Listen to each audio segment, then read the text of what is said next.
नासिर लाड़काणे में वणकारी मुहिम हलाईंदड़ समाजी तंज़ीम लाड़काणा ग्रीन स्टार टीम जी 3 साल यौम तासीस के मौके ते ग्रीन तकरीबूं मुनक़द कई वियूं आहिनि। इन हवाले सां ॾिसूं था अकरम शेख जी ही रिपोर्ट। लाड़काणे में वणकारी मुहिम हलाईंदड़ समाजी तंज़ीम लाड़काणा ग्रीन स्टार टीम जी 3 साल यौम तासीस के मौके ते 3 रोज़ा ग्रीन तकरीबूं मुनक़द कई वयूं। इन सिलसिले में वणकार अहमियत ऐं फ़ाइदनि जे आगाही के हवाले से मोहनजदड़े लाड़काणे के गर्ल्स डिग्री कॉलेज बेगम नुसरत भुट्टो कॉलेज में बूटा लगाए गुलन की नुमाइश वणकारी तस्वीरी मुकाबला और वण लगाए सिंध सरसब्ज बनायो कॉन्फ्रेंस कोठाई वही। उन मौके ते अगवाणन मेहरान टीवी न्यूज़ से ॻाल्हाईंदे चयो त तमाम बेहतरीन अमल आहे इहो लाड़काना ग्रीन स्टार वारनि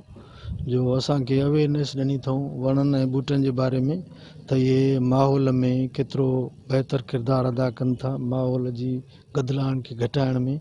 ऐं गर्मी जे वधंदड़ दर्जे खे घटाइण जे लाइ हिननि जो अहम किरदारु आहे ऐं हीअ असांखे प्रोवाइड बि कनि था त इहो तमामु सुठो अमल आहे ऐं इहो सवाब बि आहे सदक़े जारिया बि आहे। मां एप्रिशिएट कयां थो ख़ुसूसी तौर ते ज़ुल्फ़कार अली मक्सी जेको हिननि जो सदर आहे उन जे एफर्ट्स खे जो 2 ॾींहंनि खां मुसलसल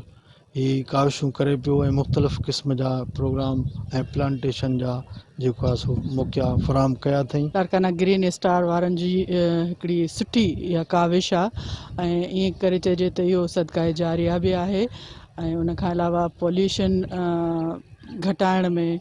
माहौलियाती गदिलाण घटाइण में वणनि जो जेतिरो अहम किरदारु आहे उन जे हवाले सां मुख़्तलिफ़ इदारनि में जेको हिननि अवेयरनेस ॾियण जो प्रोग्राम शुरू कयो आहे प्लांटेशन सां गॾोगॾु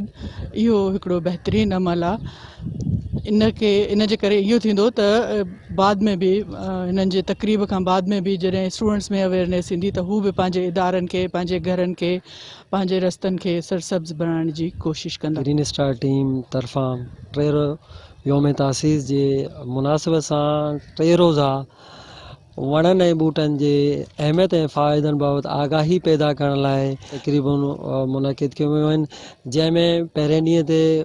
गवर्नमेंट गर्ल्स डिग्री कॉलेज लाड़काणे में वणनि ऐं ॿूटनि जी नुमाइश सां गॾु वणकारी तक़रीब ऐं वण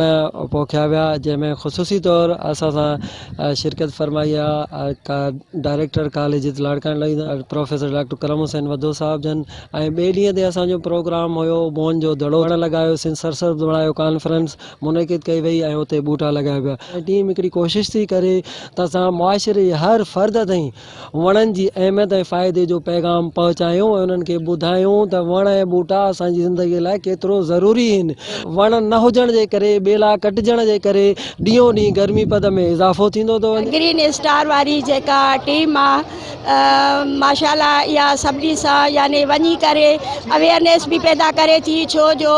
ॿूटा लॻाइण इन सां आलूदगी ख़तम थी थिए ऐं हिननि जो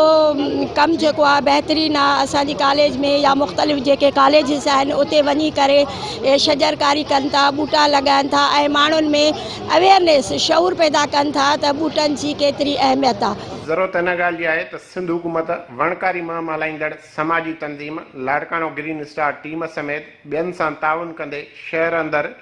वणकारी सां गॾु ग्रीन बेल्ट शहरी ॿेला ठाहे वञनि त जीअं माहौलियाती आलूदगी ख़तमु थियण सां गॾु शहर सरसब्ज़ ऐं ख़ूबसूरत बणिजी सघे। कैमरामैन अली अब्बासी सां गॾु अकरम शेख, मेहरान टीवी न्यूज़।